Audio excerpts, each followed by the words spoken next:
Hi Flyers, Eric Mueller here with Milepoint TV. I'm here with Bob Crandall, former CEO of American Airlines, 25 years with American Airlines. Ending in 1998 and 15 years since, like the ever-ready bunnies. and nothing's changed since then at all. Oh, of course, everything's changed. The whole industry has changed. I mean, all of the consolidation has changed things dramatically. Capacity's gone down. The airlines are actually making money, and of course, the whole nature of reward programs has changed as well, as they have adopted over time. Absolutely. Well, speaking of reward programs, I mean, you're the man that's credited for creating the Aadvantage program, the very first frequent flyer program, the first mileage loyalty program in the industry. I'm curious, can you tell me just a little bit about the genesis of Aadvantage, how the decision was made to create that? Look, this was the early 1980s. There was lots of capacity out there. It was enormously important to get every traveler on American every time. And so we were pulling all the knobs and levers, and it occurred to us that reward programs, if you may remember, there was something called the S&H Green Stamp program. Quite some time ago, yes. Yeah, well, wasn't all that long ago. It was in the 70s. And we said to ourselves, you know, consumers want to travel. If we could create something like a reward program, a frequency program, an award for regular patronage, I wonder if that wouldn't work. And so we worked on it for a year or so. Various consultants, various people on my staff, and finally we came up with the Aadvantage program. It turned out to be a huge success. Well, it certainly has been. I mean, last night at the Freddie Awards, American Aadvantage took home Best Airline Program of the Year, which is amazing. Now, the mileage programs have changed a lot since the creation of Aadvantage. It seems like miles are much more currency now. You can use them on so many different rewards. There's so many partners.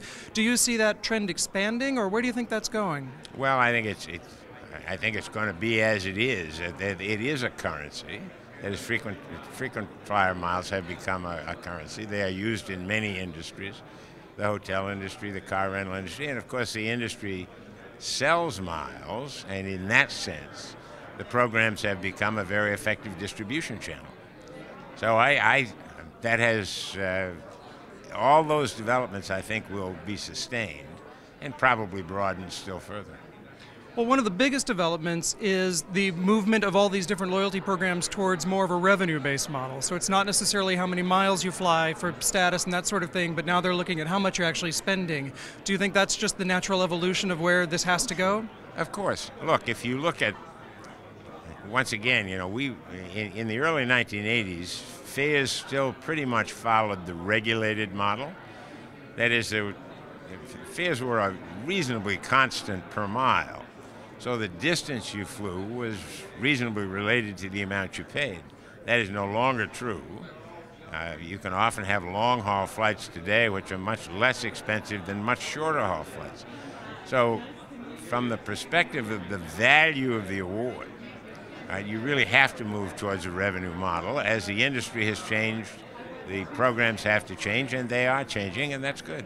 So it's the natural evolution, and it's healthy in the market. Of course, absolutely.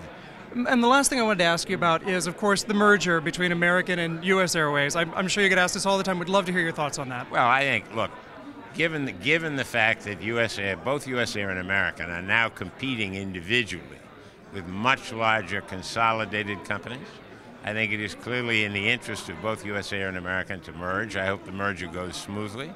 And you'll now end up with three very large airlines, American, Delta, and United.